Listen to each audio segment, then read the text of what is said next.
Hello, everyone, and welcome back to Pruning to Prosper. I'm your host, Gina Morton, and today we have a very special guest with us, the author of the book, How to Pay for College, Ann Garcia, who is a certified financial planner.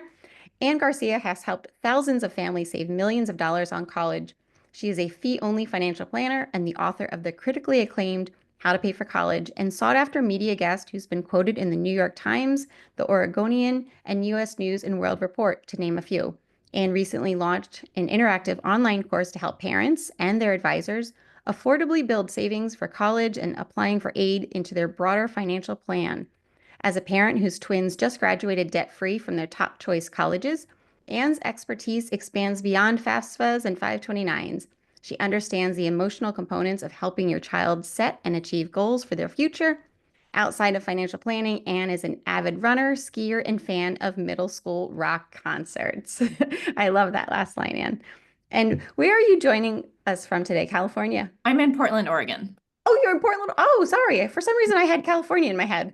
Well, I grew up there, welcome. so also. Oh, did you? Okay, great. So, can you just give us a little background about how you got into this? Because you're a financial advisor, and my Mhm. husband is also a financial advisor, which I've shared with my audience before. But my husband doesn't really get into this topic too much. So, I read your book, and I think my husband read it as well. So it's always good to learn as much as we can learn about preparing for big expenses like this. So, how did you start focusing on this with your clients that you're advising? Yeah, well, your husband's like a lot of advisors where this isn't really an area that they talk about a lot. And early in my career, I was working at a firm and my boss came to me one day and said, "I have a client who has questions about college and I'm not really interested in figuring this out. Do you want to look into it?" And I said yes because, number one, I wanted to help solve that problem for the client. But number two, I'm a parent and I knew I needed to know that for myself. And I also thought if he's not talking about college, he's probably not the only advisor who's not talking about college. And there's probably a lot of families who have these questions and need good resources for figuring it out. It seems Mhm. like so much of the college conversation is around how to get into certain colleges that how to pay for it actually got a little bit left by the wayside. And do you think that the conversation being around how or which college to get into supersedes the cost sometimes? Like they Um, get more excited. I love your opening story. Do you want to share your opening story about your kids? And Anne has twins. So she got hit hard. yeah. Yeah. So I have twins who graduated going on 2 years ago now from college. And I was thought it was funny when when I would tell people where they went to college, the first reaction everyone would give me was, "Wow, that sounds expensive," which is true because my daughter went to a private school that at the time was the most expensive college in the world, and my son went to an out-of-state public school, and actually, they both cost the same about as it would have cost for them to stay in state. We kind of followed the scholarships to get the outcomes that we wanted and to find colleges that were good fits for them academically and socially and good fits for our families financial situation and willingness and ability to pay for college. I will say from the perspective of 2 years out of college, my daughter attended the University of Chicago, which is a single digit acceptance rate private school. And my son went to University of Arizona, where you can basically sign up and get a big scholarship. And 6 years later, 2 years into the workforce, they both have pretty much the same job, same salary, same benefits, same everything else. So, and I know that my kids have never done anything for the sole purpose of proving a point that their mom makes, but I do think it speaks a lot to the point of it's not so much where you go to college as how you go to college and finding colleges that are good fits for you academically, socially, and financially, where you're going to get out in 4 years, where you're going to fully engage with the campus community and really make the most of those 4 years. That's really the ticket to success, not a specific college's name on your diploma. Yes. And that's what you talked about in your book was that you and your husband both went to really phenomenal schools and used to cheer for the football teams, but then you realized at some point that, hey, we're kind of indoctrinating the kids into thinking that this is where they should be going. And then you realize that this is a big price tag. And so, at what point did you switch the conversation from you can go wherever your heart desires to we're going to have a different conversation? Yeah, it's so, we always joke that our kids have our alma mater's gear in every size up to about 7. Mhm. Because that was the point when we looked up what it would cost to send them there and said, you know what, I bet there's other good choices. I bet there's other good choices too. So, I would say that was, that was something that we really struggled with because both of us loved our colleges and would have loved for our kids to go there. And so there was this whole moment of, okay, what was it that we loved about them? Because probably we can find that somewhere else. And just because we loved it doesn't mean that they would either. And in fact, neither of them even applied to either of our colleges. I know. Isn't it funny how I remember I grew up outside Philadelphia, and there was a point in time where if I couldn't go to Villanova and run for Marty Stern, I wasn't going to college. And then in the end, I didn't even apply. It wasn't, I didn't have my major at the time. So it's funny how things change. But I Yeah. think one of the things, if my husband and I have done anything correctly, according to your book, it is that we've never said you can go wherever you want. We've always said you're going to go where we can afford to send you. And so far, with the first kid off to college, he's done well. He's stayed local. But the other thing, I learned this from my best friend, and you're saying it as well. When I was going into the college search, we were always kind of taught that your state school is your best option. If you don't have a lot saved, that's where you should go. But 20 some years later, that's not necessarily the case. Yeah. So, and my best friend told me that because she's a little bit ahead of me with her kids going off to college. And she's like, don't rule out the private schools because there's so much merit. So, do you want to talk a little bit about looking at the private schools versus Yeah. state schools?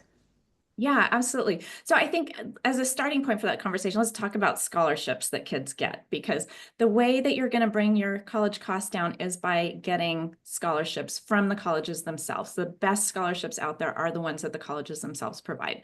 And scholarships come in three flavors, basically. There's need-based financial aid, and that is scholarships, grants, can also be loans and work study that cover the difference between the family's ability to pay as calculated by the FAFSA and the cost of attendance at the college.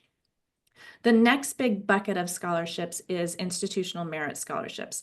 And those are scholarships that colleges use to attract and enroll the students that they want to enroll. Now, we usually think of those as like football and basketball scholarships, but it is the mathletes who clean up on the merit scholarships. And really, to be a candidate for a merit scholarship does not require a 4.6 GPA and 1500 SAT. It just requires that you be a good student relative to the population at the college that you're applying to.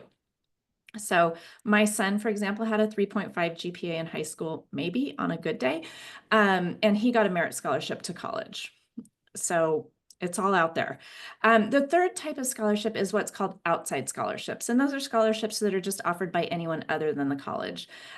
They tend to be not as big as the ones you get from the college themselves. But if you are a student who is applying to colleges where you're not going to get the scholarships that the college offers, that can usually be that's usually your best route to go to get scholarships. Every college offers scholarships. Every student is eligible for scholarships, but not every college offers scholarships to every student. So for example, Ivy Leagues, the most selective colleges, don't offer merit scholarships. They only offer scholarships on the basis of need. Other colleges only offer merit scholarships and use student loans and work study to cover financial need. So the first step in finding scholarships is figuring out what scholarships you're eligible for, whether it's scholarships on the basis of need or merit. Sometimes it's both. And then using that information to identify the colleges that are likely to offer you scholarships. So for example, and the easy way to figure out if you're eligible for need-based financial aid is the Department of Education, which still exists, has a tool on its website called the Student Aid Estimator. And you can just Google Student Aid Estimator and you'll find it. You can punch your data into that and it will give you an estimate of a number called your Student Aid Index. And that is the amount that the FAFSA says your family can afford to pay for college. It's a pretty scary number, just going to say that. Not going to be the number that feels like what you can pay for college, but and if that number is less than the cost of attendance at a college, then you're eligible for need-based financial aid. If it's higher than the cost of attendance, then you're not, and you should look for colleges that offer merit scholarships. Now, of course, with college costs being everything from 0 to, 6 figures, most families are going to be eligible for need-based aid at some colleges and not at others. And private college costing $75,000 a year. If your student aid index is $50,000, you're eligible for aid there, but not at your local public school. Mm-hmm. And there are lots of different ways to find out what kinds of scholarships colleges offer. The colleges themselves are usually a great source, but if you're sort of just in the early stages of looking and you want to get a sense for what's offered, there's a great website called College Data, which is just collegedata.com, and you can just put a college's information in there, and there's a tab called Financials, and it'll tell you, does the school meet 100% of financial need or some lesser number than that? What percent of students who didn't have financial need also got a merit scholarship? What's the average amount? And so on and so forth. And that can give you a good sense of what you're likely to find out there in the marketplace. Yes, I was on that website the other day, just preparing kind of for this interview. And with my freshman in high school in mind, the only thing was you kind of have to know the name of a college at least. So you Yeah. have to kind of plug and play, but it does break it down to region or state or even near a city. So for instance, if your child was interested in New York City, you can narrow it down to schools within that region. So it is a great place to start. And what year of high school do you think kids should start looking at that sort of a website? So I think for kids, a lot of it is a matter of when they start becoming interested in specific colleges. And what I found with my kids, and you can tell me if this was the same with yours, was it started to happen when their friends' older siblings started looking at colleges or started going to colleges. Like that was when they started hearing names of schools other than, Go Ducks. Right. Right. Us being in Oregon and whatnot. So kind of depends on your kid and when they start being interested. I think for parents, it can be a great way, at any point to just start looking at colleges that you know of. For us, it was looking up our own schools and figuring out how much that was going to cost. That sort of got us thinking a little differently about college. I do think that when your student gets to high school, once they're in high school, it's good to start talking with them about what your college budget looks like, because there are great colleges and great educational pathways available at every price point. So you don't need to make everything possible. You don't need to make everything available. You don't need to say, hey, if you can get in, we'll work it out. It's perfectly fine to say, we have a budget for college and our budget supports this. And our goal is that you can graduate debt-free from college in 4 years. And we know that that works at our in-state schools, for example, and we will support you in looking for other options too that work on that budget. So that was my question was with your own kids or with your clients that you work with, is debt-free degree your goal for everyone? I don't think it's necessarily realistic for everyone. And I know if you look at the news, you'd think that taking out student loans is a one-way ticket to the poorhouse. Right. And there's a lot of different versions of student loans, but students who just take out the federal direct student loan and graduate within 4 years, they have the lowest cohort default rate of any group of student loan borrowers, which is to say that's a pretty safe investment to make in your college. It's not possible for every family to have their kid graduate debt-free from college, but I do think trying to limit your students borrowing to the direct student loan is a reasonable guardrail to put around your college education, because there are lots and lots of good choices even within that range. And I know that's a small number. That might not be a 4-year residential college experience. It might be, spending some time at community college. It might be finding some outside scholarships. It might be, living at home for a portion of your college years. But I do think that the direct student loan is a perfectly reasonable choice for families to make. If that's the difference between going to college and not going to college, it's a great choice to make. If that's the difference between going to a great fit college where you're going to graduate in 4 years and going to a not so good fit college where you might end up transferring or even not graduating at all, it's a good investment to make in your college. And what is that number? Is it in the 20,000 It's range? so that currently the amount that you can borrow, that a student can borrow, is $27,000 over 4 years. There's a bill in Congress right now to increase it to $50,000 over 4 years. I think that is still a fairly reasonable amount. Okay. It's bigger. Yes, it's The a little current scarier. the current amount, just for planning purposes, the current amount, the $27,000, will translate to a monthly payment of about $325 over 10 years. And Right. that is absolutely supported by the cost of college. A $50,000 loan would be about a $500 monthly payment, depending on the interest rates, every year for 10 years. So definitely more than covered by the income difference for a college graduate versus a non-college graduate. And at what point do you look at the child's choice of major and the amount of debt that they're going to take on and say, I'm sorry, no, or yes, it's worth it? Like, as a parent, do you have a firm, no, we're not doing that at all? So I always get nervous about people saying, well, I'm going to go with the rule of thumb, like we'll borrow as much as your expected first year salary. Here's the thing, 50% of kids go into college undeclared. And of those who go into college with a major, 50% will change their major over the course of their 4 years. The majors with the highest attrition rates are the career paths with the highest salaries. So it's not at all unusual for someone to come into college in a STEM major and graduate with a liberal arts degree. Mm, And you don't interesting. want to have your financial plan based on that STEM degree when the graduation outcome is the liberal arts degree. So Mhm. so that's why I get nervous about saying, oh yeah, this is, based on your major, this is an okay amount to graduate with. I think you need to choose your college based on your family situation and based on your budget, and ideally choose that before you start applying rather than after.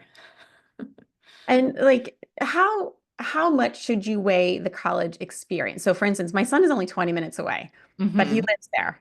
Yeah. And I felt like it was time for him to live on his own and we could pay for it. We've saved for college and stuff.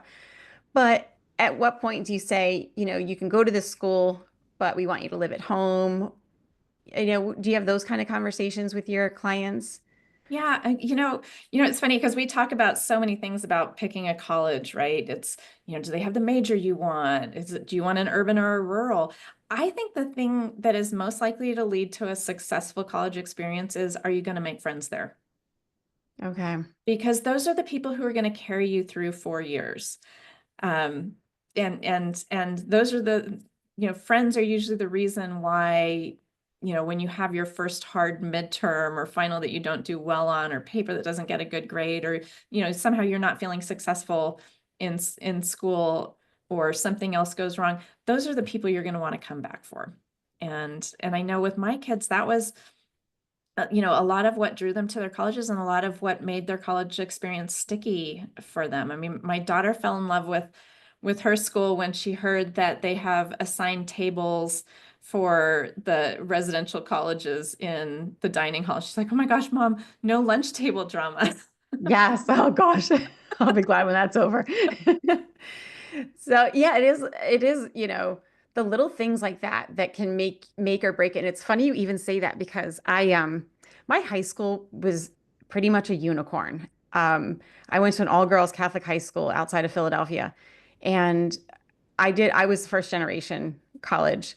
And I remember the very first day of college, or high school rather, the president of student body stood up and she said to our incoming freshman class, she said, your college application begins today. And I thought, my parents didn't even talk about it. I never even knew I was going to college. So I went home and I said to my parents, like, they think we're all going to college. And my parents said, yes, that's why, that's why That's what we we sent think you too. to school.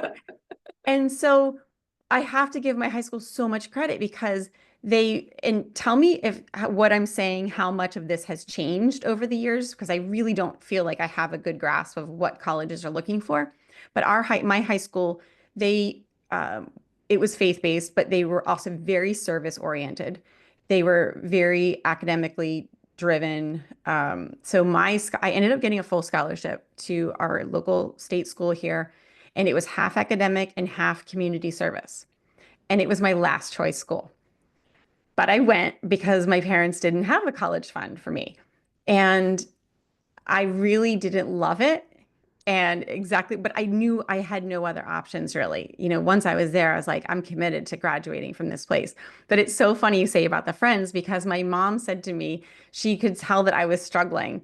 And she said, I want you to make a friend every day. At one point in my freshman year, she said, I want you to smile at someone every day and try to talk to somebody every day. And little by little, it did get better and I did make friends. I probably only have like two or three lifelong friends from college, but it was enough to keep me there.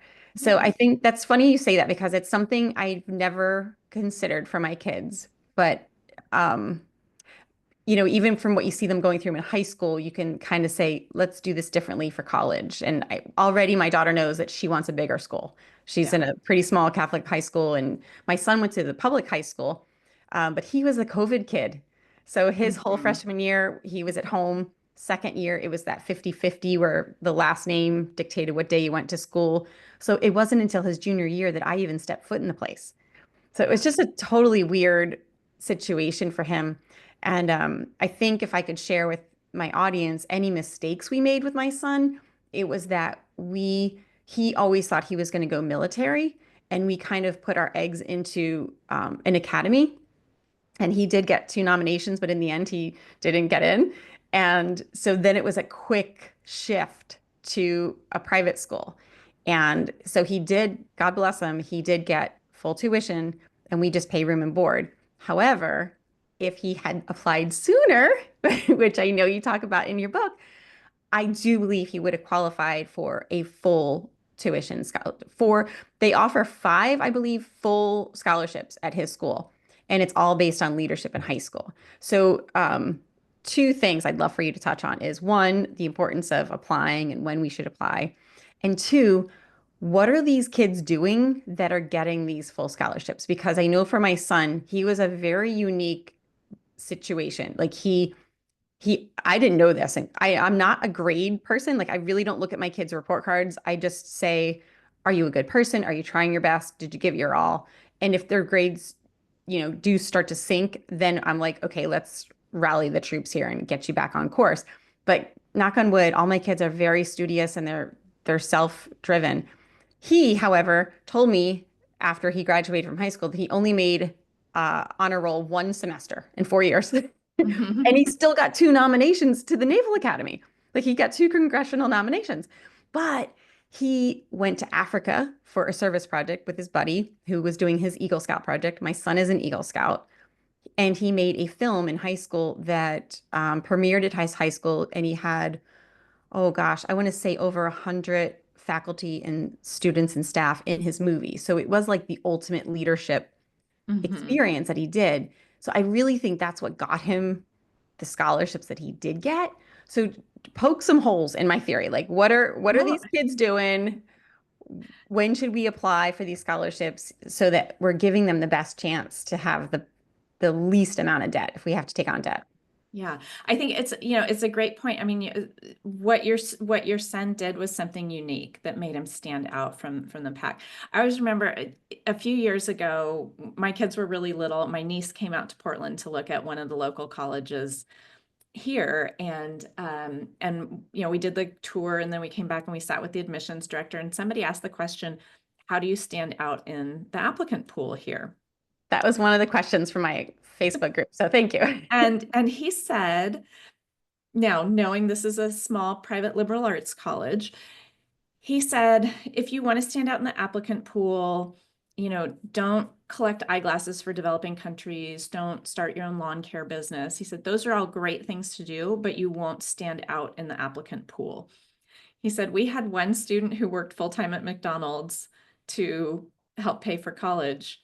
That stood out. Now, of course, it always depends on the cohort, right? If we went down the road to our big public university, having a full-time job in the summer wouldn't necessarily stand out in the applicant pool. So partly it's how do you do something that's different from the applicant pool? Chances are good if your friends are doing it, it's not going to be unique. Creating a movie that has 100 different people from your high school in it, going to Africa, doing a service project. Those are all interesting things. My daughter stumbled onto playwriting when she was in high school, and she submitted plays to some competitions and won some playwriting awards, and that made her application stand out quite a bit. So finding something that's unique about you, and you do not have to cure cancer to get a scholarship. You don't have to do, these big crazy things. Um, I will say the thing that I hear consistently from college admissions people and others is showing a strong sense of self is a lot of is a lot of the game. So not necessarily picking 18 different things to be involved in, but having some things that you're genuinely interested in that you pursue to the best of your ability, whether it's sports, whether it's service projects, whether it's theater. But having something that's you, that this is part of who I am. It's not necessarily that the college is interested in another soccer player. They are interested in how you've built a worldview based on the experiences that you've had. If you are someone who's a junior who's tried every activity at your high school, has played by now, let's see, 9 different sports, then the thing to talk about is why you've been trying all these things. What is it that you're looking for?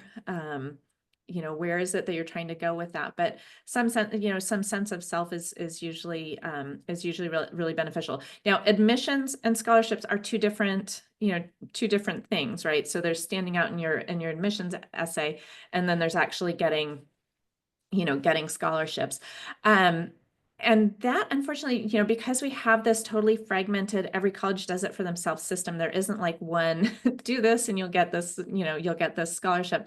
Part of it is looking at the colleges that you're interested in and finding the scholarships that they offer and figuring out how to apply for them.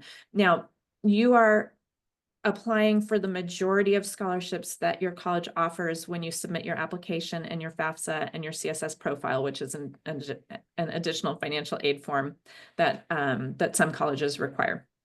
So just doing that gets you in the running for most of the scholarships that a college offers. But in addition to doing that, you should also just look at each college's scholarship website, and you can Google the college name and incoming freshman scholarships, and you'll see all the different scholarships that they offer, whether any of them require additional applications, anything like that. If you have colleges that your kids, if your kids are early in their high school years and already have colleges that they're interested in, now's a great time to look up those scholarships and see, hey, this is for someone who was on the debate team for 4 years, or, someone who has a strong service background, so you can get involved in service projects and service work. But again, the vast majority of scholarships are just offered to students who have good grades and test scores, so take the tests, or to students who have high financial need. And on my website, How to Pay for College, there's a really detailed breakdown of how the FAFSA calculates your ability to pay for college and things you can do to get more money in that process. Mm-hmm. Now, do you talk to do you work with the students, or do you work more with the parents? I usually work more with the parents than with the students, and there's a couple reasons for that. One is, I'm a financial planner, and so I often have long-standing relationships with the parents when they come in, and paying is usually more the parents' piece of it than the students. But also the things that the student really needs to be focused on are, writing essays, picking colleges, getting their transcripts done and whatnot, are things that other people are much better at than I am. hmm Can you explain a little bit? This is one part I'm not totally clear on is how to negotiate or kind of pit one school against the other with the offers that you receive. Yeah. Yeah. So a good strategy to try to get more scholarships is if you have a college that you're interested in, that's the one that you really want to go to, find another one that's comparable to it and apply there. Especially find one that's going to offer you a better financial aid package or more scholarships, because you can oftentimes go back to your first choice school and appeal your financial aid award. And part of that appeal is, hey, you're my top choice school. I'm so excited to go there. I'm thrilled that I was accepted. But my family can't pay what you're offering, and I have these other award letters that are offering from X, Y, and Z colleges that are offering me more money, and is there an opportunity to get a larger scholarship? hmm And how do you know, like, when you say they're comparable, would it be, say, Penn State and then an Ohio State would you consider those to be the comparable, or would Yeah, I mean, public schools, it's a lot tougher to negotiate with, simply because they have very limited dollars, and large applicant pools mean it's just like, if you're this, you get this, and if you're this, you get Right. you get this. It's a much more successful strategy at private schools, where they have a lot more discretionary dollars to put into scholarships. And so, in that case, um, you know, a U Chicago and a Northwestern are pretty comparable, for Okay. example. I'm just picking a couple out of Mhm. the hat that from the ones my daughter applied to. Um, if you're applying to Harvard, they don't really care what Penn State offered you. Mhm. Um, they do care what Stanford offered you. Right. So you're almost, would a good kind of really basic way would be like, who are you playing in sports? Hmm. And then you kind of know, okay, I like my son's at a private small Catholic school. Like, who else are they playing for Yeah, cross? that's a great way to Okay. look at it. Okay. I know we didn't do that. So we're gonna know a lot more for the second kid. That first kid is your guinea pig. But so okay. One of the things about, so I'm a Catholic podcaster. So a lot of us have kids in Catholic grammar school. So by the time our child goes off to college, we've probably already got 16 years of tuition under our belts. So oftentimes there's not a lot of money to be saving, when the kid turns 7, like you say, is the most common age that people start saving for college. So what do you do if you haven't had a good head start or you yourself are struggling even just month to month? Yeah. The good news is college is available at literally every price point, from zero to as much as a person could spend. And so if you have not had a lot of opportunities to save, number one, look for those opportunities for those big scholarships. Look early in your kids' high school years at what do your state colleges require for you to get a full tuition scholarship? What do maybe there are colleges that you see a lot of kids from your high school going to. Usually that's a sign that there's some good scholarships there. Um, ask around with the things that your student is involved in. If people know of scholarships out there for that particular area. And I would say be open to different pathways through college. There's a lot. When we went to college, it was like you went for 4 years, and that was what you did. There's a lot more choices now. My son has a friend who her parents were not able to support her at all in college. And so she did free community college for 2 years. And then she worked at Starbucks, and Starbucks has a tuition partnership program with Arizona State for their online program. And so she finished her degree at Arizona State and paid $0 for a 4-year degree. And, her diploma looks the same as everyone else from Arizona State. Maybe there are other opportunities, like many states offer dual enrollment programs where you are dually enrolled in community college and either your high school or a 4-year college. So when you do that with the 4-year college, you're basically getting your first 2 years of college tuition at community college prices. You typically have the ability to participate fully in the 4-year college experience, living on campus, going to football games, doing being in the Greek system, participating in any on-campus, faith communities or other on-campus activities. And then after 2 years, you're automatically enrolled in the 4-year college. So you may have a couple of tuition-free years, but exploring those options early will help to open the doors to doing those. Maybe your high school offers a lot of AP and IB classes, and you can get a year or more of college done before you even graduate from high school. And then you're looking at a 3-year pathway instead of a 4-year pathway. So those are things you can do on the bringing down the cost of college side. I think another thing that's always a great thing to do is open a 529 plan, which is a college savings account. Even if you're not able to contribute, one thing you can do is most of them have what's called a gifting page. And a gifting page is just a link that you can share with other people and they can contribute to your 529.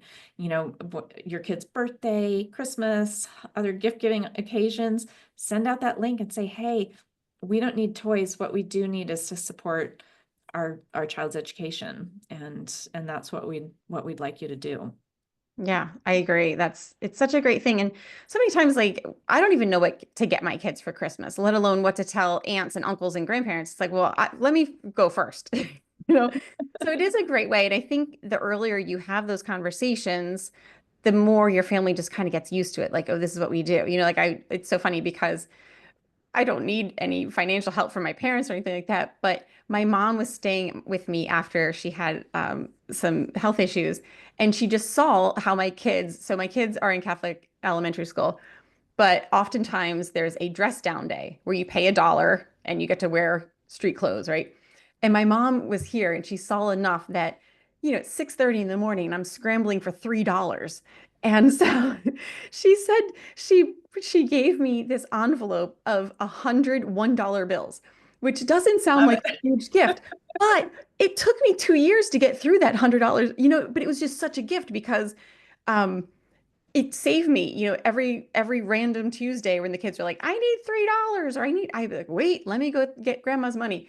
And I just ran out of that money. And she just gave me another $100. And it's the best grandparent gift. So I think Yeah. like the more we can kind of ask our parents for things that we truly need. Like kids don't need one more toy. I'm a declutter coach, so nobody needs anything else coming into their house. And it's practical. And, the earlier you start, of course, the less you really have to put away with the compound interest. Um, I wanted to ask you too, what I'm a scout leader for a girl troop, and I think all these kids that are earning Eagle Scout, I think they're worthy of so much merit scholarship. And if a child doesn't get any kind of scholarships, do you recommend a gap year? Do you recommend just applying for more schools, or how do universities look upon a gap year if the child wanted to work or do something? Yeah, it's a great question. I think the answer depends a lot on the student. I've seen kids take gap years and have great experiences and bring that back to college. I've also seen kids get deferred acceptance letters from colleges where they say, take a gap year and then we'll admit you next year. Um, I took a gap year after high school and it was the best thing I ever did. And it was weird because nobody did gap years then. And so like I had to go and talk with our high school principal about why I wasn't going right to college. And so then but you still went to University of Michigan, right? Or I went Michigan, to no, my husband went to Michigan. I went to Berkeley. you went to Berkeley. Mhm. So were they judging you based on what you did with that year?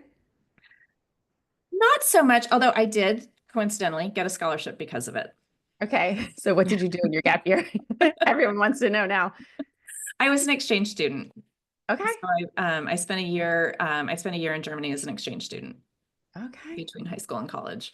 Yeah. And so I mean there are so many great opportunities for gap years now for kids. I think one of the things that can be beneficial for is helping to create that sense of self and who I am and what's unique about me and what am I trying to do next and how do I communicate that to someone else.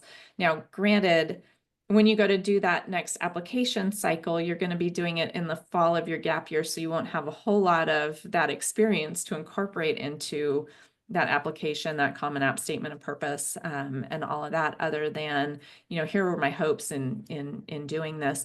But oftentimes, a lot of gap years are gap year programs, and those programs will often have alumni who have scholarships, or they'll have links with different scholarship organizations. They'll have, they'll know what schools these alumni were particularly desired at. One of the risks of a gap year, and this is especially the case for students with high financial need, is if you take a gap year and you earn a bunch of money, that can impact your, that can impact your financial aid award, because your income is going to Oh, be higher. okay. It's not what I thought you were going to say. Okay, that's interesting. I thought you were going to say that they kind of get used to having money and then the desire to even attend college might diminish. I mean, I think that's a risk with any kid, right? Yeah, that you kind Um, of get out of that Not mode having of school. homework and Yeah, yeah. Like you get off after you graduate, you're kind of like, oh gosh. And then if you want to go to grad school, it's like maybe I should just keep on going. yeah. So okay, so Well, and that's why I two. think for kids who, for kids who want to do a gap year for non-financial reasons, in a lot of ways, doing it with a program can be a really good way to go, because typically that program knows that these are kids who are going to go to college the next fall. And so they're incorporating the application process. All your peers in the program are doing the same stuff, and they're all applying to colleges and talking about colleges, and everyone's kind of talking about that as your next step. So just, something to be. So I don't know anything about programs for gap years. Is that something your high school guidance counselor would steer you towards, or is that totally up? Would it be like an AmeriCorps, or what would be a program? I mean, there are lots and lots of different programs. There are actually consultants out there who find gap year programs for people. But yeah, your high school's college and career center or counseling office is usually the best place to start looking. Which is another question I have for you. How much should we rely on these guidance counselors to help our kids choose colleges, or is this something that you really feel it's the parents' job? It's a great question. So I think there's a few things that every high school, college, and career center can be super helpful with. Number one, that is your best source for looking for outside scholarships. Okay. So students should definitely be going to their high school, college, and career center to look for outside scholarships. The reason for that, so there are big websites like the College Board and FastWeb that have thousands of scholarships. Guess what? They also have millions of applicants, because it's so easy. Your high school's college and career center is going to have scholarships that are only open to kids at your school, only open to kids in your community, only open to some subset of kids at your school. I mean, our high school had a scholarship for the tennis team. There's like 12 people on the tennis team. Your Yeah. odds of getting that are a whole lot better than your odds of getting the duct tape prom dress Yeah. scholarship that's on that's on I did fast. tell I did tell my kids about that. It's true. It is true. You're reminding me. I did have a guest on a few years ago, and she's like you hire her to help you find scholarships, those outside scholarships, because that's how my high school really pushed us. So I was pre-internet when I was going to college. So we had to submit two scholarship applications every week of our junior year, and they were Oh, wow. handwritten essays, and we all applied for the Coca-Cola scholarship. But I have to say, I graduated in a class of 87 girls, and we had over $2 million in scholarships. So Yeah. everybody got something pretty much. Yeah. But I don't feel like that's really the easiest way anymore. I do feel like it's what you're saying. Start with the school. You're going to get your most money, and it'll probably be the biggest bang for your time investment is to Yeah. look into the schools. Yeah, because And like you said, they all require that essay. Mhm. And so you want to put that energy into something that your odds of getting it are higher. Yes. And then the other thing this lady I had on the podcast, she was saying start in your inner circle and work your way out. So look Mhm. at your parents' employers. That was one of my scholarships. My mom worked for Campbell Soup, and I earned the Campbell Soup scholarship, which was $3,000 a year, which was great, even back then. And then, you kind of go to maybe you're part of a credit union, or maybe you're part of the Lions Club or the Kiwanis or something like that. You kind of would you still agree with that as a Yeah, absolutely. I mean, my plan? daughter got a great outside scholarship that her high school computer science teacher encouraged her to apply for. And it was $5,000 a year plus $1,000 for technology, plus she got a corporate mentor who helped her get an internship at the company the woman worked for, and that led to a full-time job offer. So Right. there's, your club sports coaches oftentimes know about scholarships, activities that you participate in. Yeah, start close to home. And again, those are the ones that tend to have the smaller applicant pools too. So your odds of getting them are better. Now, something to keep in mind, these are all those outside scholarships, so offered by someone other than the college themselves. The big dollars come from the colleges. Your typical institutional scholarship is a five-figure number. Your typical, a great outside scholarship is a four-figure number. Right, right. So So you're it looking takes a for, lot more outside scholarships to make up for choosing a college that doesn't offer institutional scholarships to students like you. right. You Okay. brought up another great point, which was that your school had you start looking as a junior. A lot of families wait until senior year. A lot of these scholarships are awarded sophomore and junior year. So looking early is a great thing to do. The other thing that parents want to look at early is for your in-state schools, what are their GPA and test score requirements for their automatic merit scholarships? A key consideration, do they use weighted GPAs or unweighted GPAs? My son, for example, we always, we bought into that, better, faster, stronger mentality of put them in the most challenging courses, and that's really the best path. Doing that and having him take a lot of IB and AP classes in high school meant he didn't have a great GPA on an unweighted basis. And the college that he chose awarded scholarships on the basis of unweighted GPA. If he had had a little bit better GPA, he would have gotten an extra $12,000 a year Wow. in scholarships. So that was a tough swallow.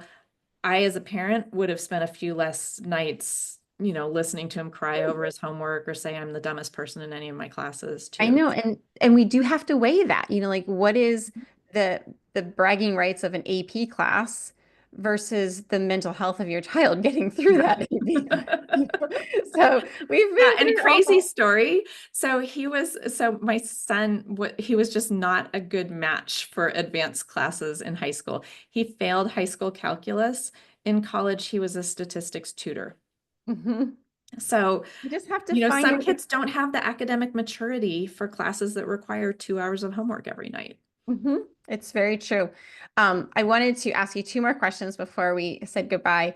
The other thing I see a lot with the listeners of my podcast and I do some budget coaching and stuff like that is club sports. Mhm. For families that like my daughter did club lacrosse and my husband's in charge of all sports. And it wasn't until I was sitting on the sidelines of a lacrosse game that I overheard the other parents talking about how much it cost. And I texted my husband and I was like, how much did we pay for this? And so, it was what it was. It was fine. But how much? I guess we can't say how much. It is when a family is investing so much in these club sports, at what point do you say maybe we do a lesser club and we throw the remainder into a 529 and we kind of split the difference? Like, what is your advice on these club sports? Yeah. Well, the thing that always bothers me is one thing that club sports coaches don't share a lot is that the athletic scholarships for sports other than football and basketball and women's gymnastics and tennis are pretty small. Mhm. And so I see people, going all in on club soccer, club lacrosse, other of these sports that are what's called head count sports, which means, sorry, not head count sports, they're equivalency sports, which means that the sport has the equivalent of maybe 5 scholarships that they divide among the entire roster. Wow. And so even if you do get a scholarship in college to play that sport, that scholarship isn't going to be a lot of money.